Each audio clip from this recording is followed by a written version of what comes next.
¿Qué tal? Muy buenas tardes tengan todos ustedes, querido auditorio.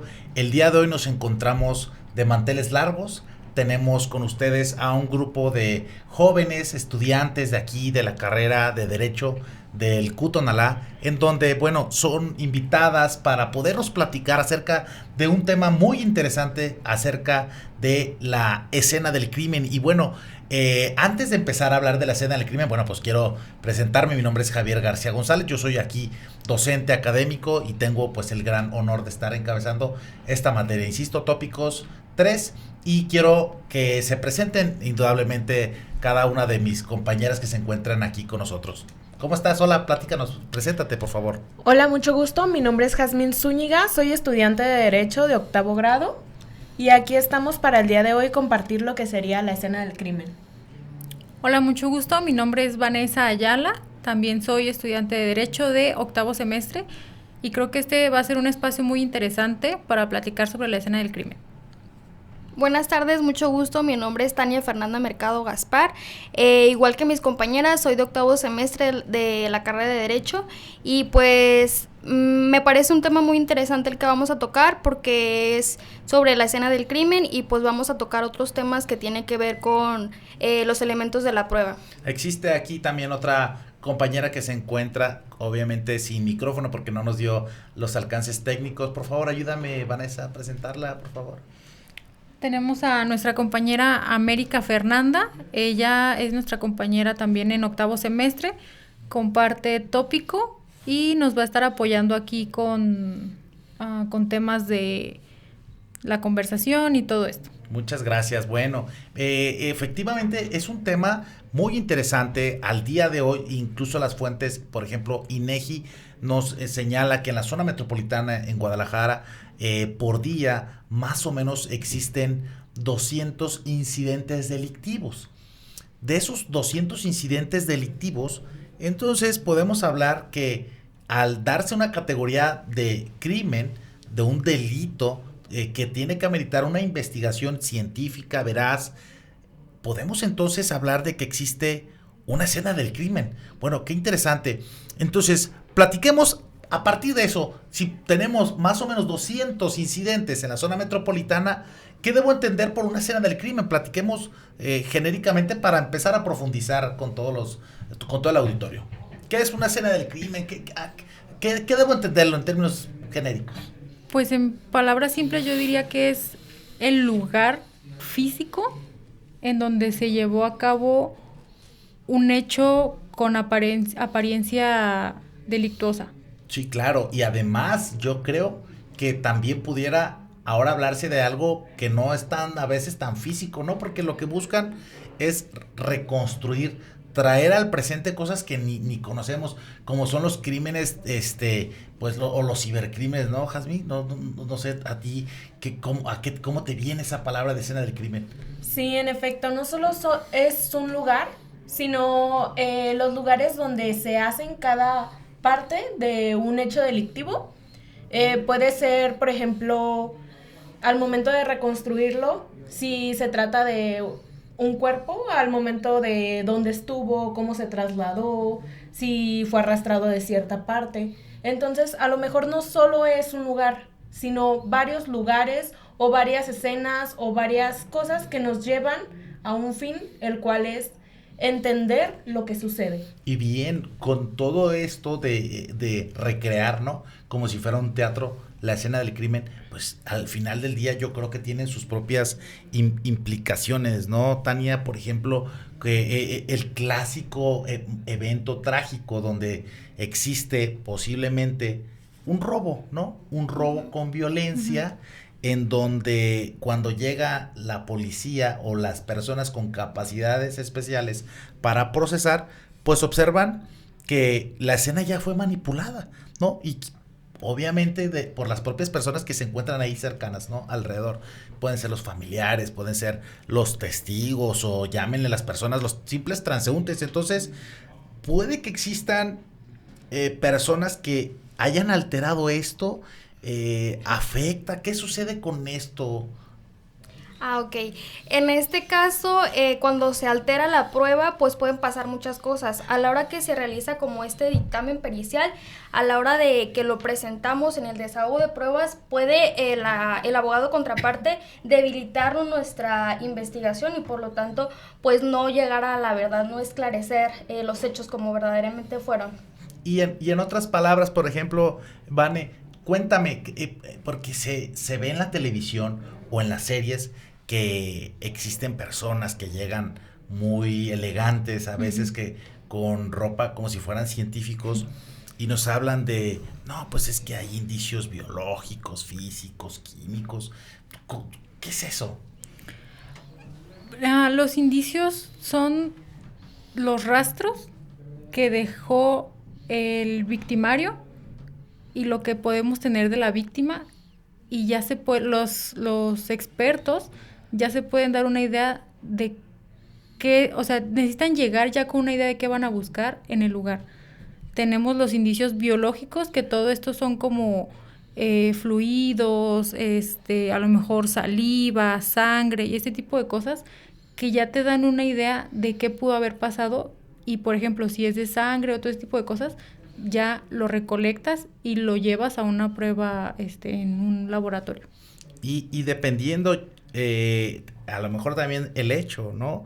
Porque, por ejemplo, también yo he visto que utilizan esas personas como algunos tipos de instrumentos, lo voy a llamar así, instrumentos para tomar fotografías, recolectar, y muchas veces pues no entendemos qué es un indicio, qué es una evidencia.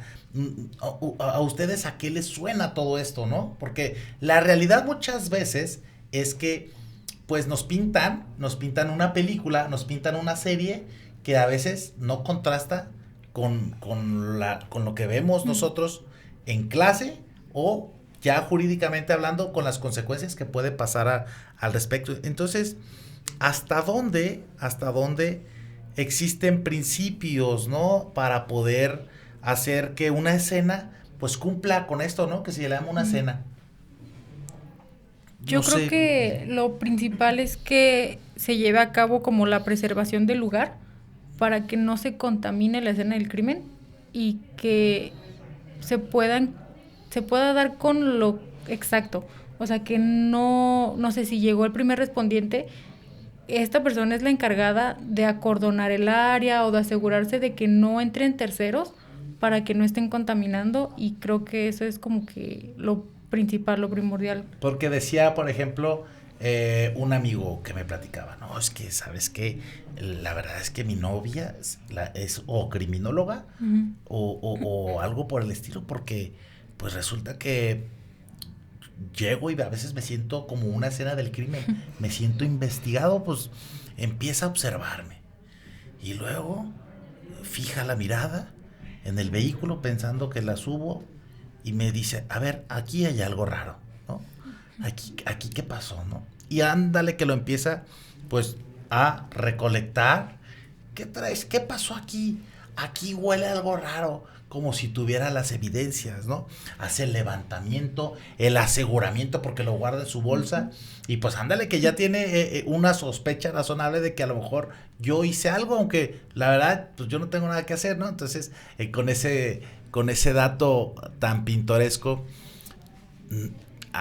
no sé si exista alguna fase para poder pues preservar y que no se altere esto, ¿no? Porque uno pasa y de pronto estás diciendo, ¿por qué los autos están detenidos? Seguramente hubo un accidente, ¿no? Pero, ¿qué hay para que se conserve pues la escena?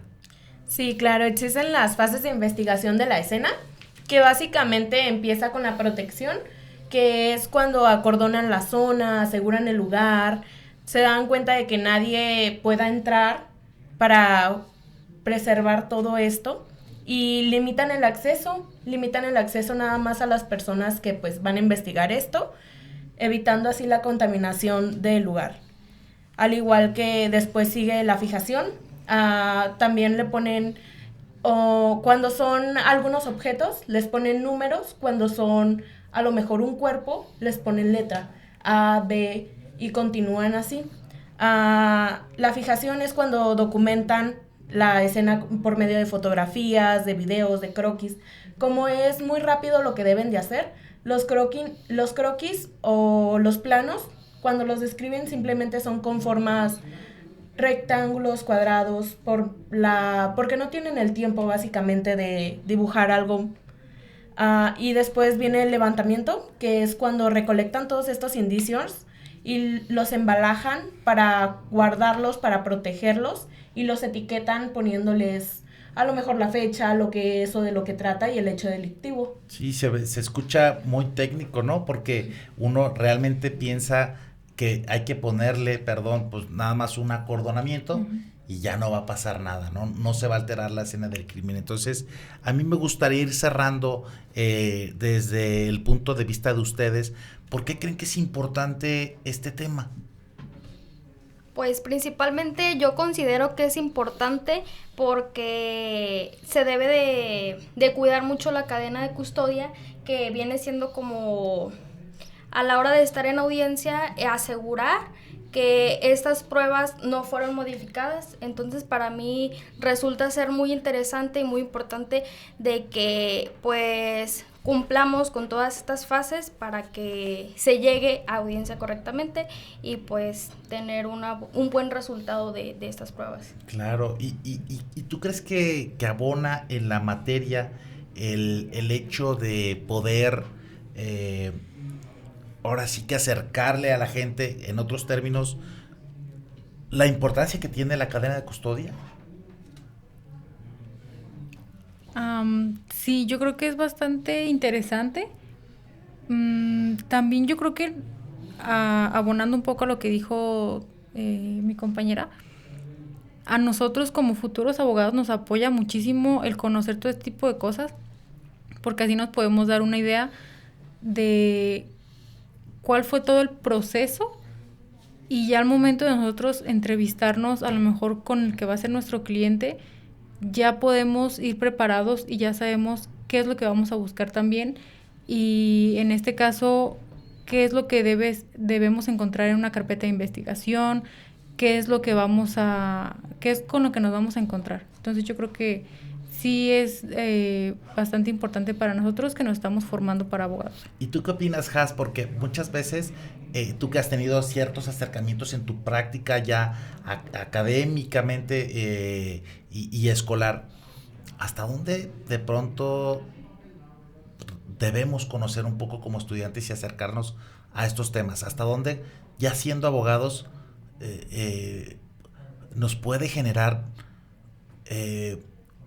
una cultura de legalidad, hablando como abogados, porque esto es un tema un poco más técnico de los criminólogos? ¿Hasta dónde nos funciona y con tu experiencia, qué mensaje pudieras decir?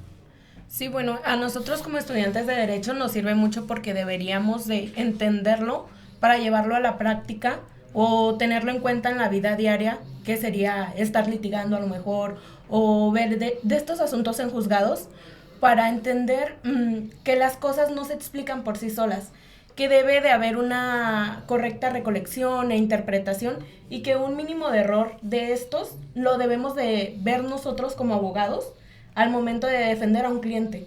Entonces, debes de entender todo esto y de ver cómo es cada fase para poder ponerlo en práctica en la vida diaria. Sí, claro, bueno. Y yo quisiera cerrar con esta frase que me encontré. Dice: la escena no habla sola, alguien la interpreta y puede equivocarse.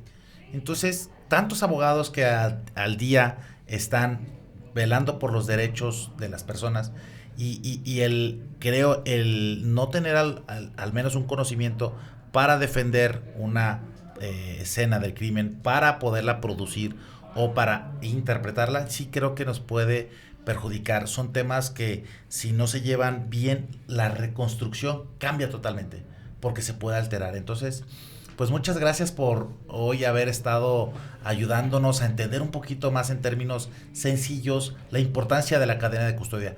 Pues bueno, auditorio, es todo por el día de hoy. Nos seguimos viendo. Cuídense mucho. Somos de aquí de Cutonalá. Les mandamos un abrazo. Hasta luego. Listo. Se escucha bien raro, no escuchaba nada. Manches, Bueno, ya me sí. había mareado. Ven porque también es poquito porque Sí. porque si tú haces un podcast como de 1 hora, No. Manches. Me duele la cabeza. no